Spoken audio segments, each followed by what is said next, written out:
चुनाव प्रचार के अंतिम दिन हरीश रावत ने हरिद्वार से प्रत्याशियों बेटे वीरेंद्र रावत के लिए मां गंगा की शरण में पहुंच जीत का आशीर्वाद मांगा। अंतिम चरण में है, मैं गंगा मां की शरण में आया हूं। मैंने कहा, हे माते, ये बता कि हमने निरंतर परिश्रम किया उत्तराखंड के लिए, यहाँ के विकास के लिए, यहाँ के लोगों की सेवा के लिए।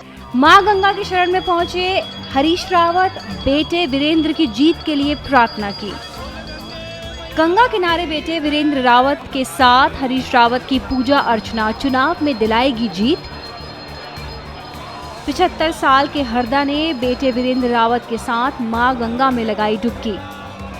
कार्यकर्ताओं ने लगाए हर हर गंगे के नारे। चुनाव के अंतिम चरण में भक्ति भाव वीरेंद्र रावत को दिलाएगा जीत। लोकसभा चुनाव के अंतिम चरण में हरीश रावत अपने बेटे वीरेंद्र रावत को जीत दिलाने के लिए पूरा दमखम लगाए हुए हैं। हरीश रावत हर वो पैतरे अपना रहे हैं जिससे उनके बेटे को चुनाव में जीत मिल सके। चुनाव प्रचार के दौरान 75 साल से ज्यादा उम्र के हरदा का अलग ही अंदाज देखने को मिला। चुनाव प्रचार में हरीश रावत ने खुद को एकदम डाउन टू अर्थ दिखाने की कोशिश की। हरीश रावत ने जनता के बीच पहुंचकर जमकर चुनाव प्रचार किया और बेटे वीरेंद्र रावत के लिए वोट मांगे। जब चुनाव प्रचार का अंतिम चरण आया तो हरीश रावत ने भक्ति भाव का बड़ा दांव खेल दिया। चुनाव प्रचार के अंतिम दिन हरीश रावत अपने बेटे वीरेंद्र रावत के साथ हरिद्वार में हर की पैड़ी पर मां गंगा की शरण में पहुंच गए। बेटे के साथ मां गंगा किनारे पूजा अर्चना की। बाप बेटों ने गंगा में डुबकी भी लगाई और जीत का आशीर्वाद मांगा। इस दौरान वीरेंद्र रावत भी अपने पिता की तरह पूरे भक्ति भाव में दिखे। उनके माथे पर चंदन के साथ तिलक भी लगा हुआ था।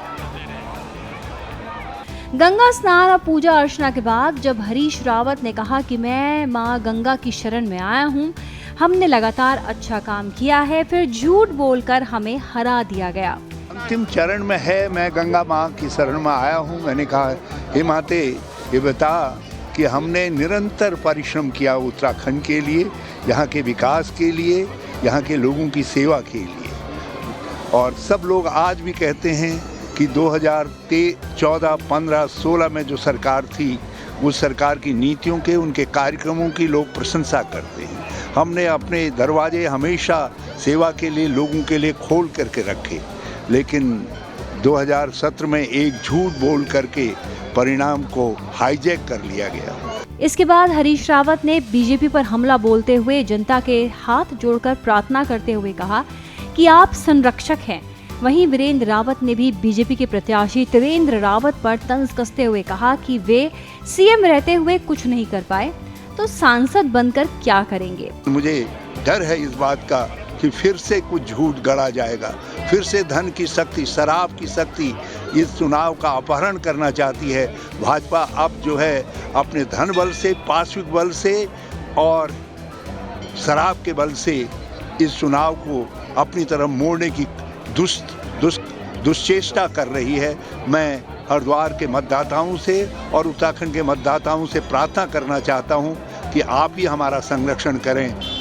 माननीय बाबूजी के साथ मां गंगा का आशीर्वाद लिया और मां गंगा से प्रार्थना की कि जो हमारे विपक्ष के लोग हैं वो धन बल, बाहुबल, शराब बल, सारा बल लगा रहे हैं इस चुनाव को अपने पक्ष में करने के लिए। लेकिन मुझे पूरा विश्वास है हरिद्वार की जनता पर, और हरिद्वार की जनता जिस तरीके से उन्होंने 2009 में हरीश रावत जी को आशीर्वाद दिया, प्यार प्रेम दिया, उसी तरीके से अपने बेटे वीरेंद्र रावत को भी प्यार प्रेम और आशीर्वाद देने का काम करेंगे। गौरतलब है कि इस पूरे चुनाव में हरीश रावत ने डाउन टू अर्थ होकर चुनाव प्रचार किया है। चुनाव प्रचार के दौरान हरीश रावत ज्यादातर मौके पर जनता के बीच देखे गए। कभी हरदा में छोले भटूरे खाए, कभी बच्चों को गोद में उठाकर गुब्बारे दिए, महिलाओं और बच्चों के साथ सेल्फी भी खिंचवाई, टिक्की की दुकान पर टिक्की खाकर लोगों के साथ घुल मिलकर बातें करी। हरदा का ये किरदार कहीं न कहीं अपने बेटे की जीत को मजबूत करता हुआ दिखता है। हालांकि ये जनता ही तय करेगी कि चुनाव में हरीश रावत के इस प्रचार को कितने नंबर मिलेंगे। श्रेष्ठ उत्तराखंड पर खबरों से जुड़े रहने के लिए चैनल को सब्सक्राइब करें, बेल आइकन दबाएं और देखते रहें श्रेष्ठ उत्तराखंड।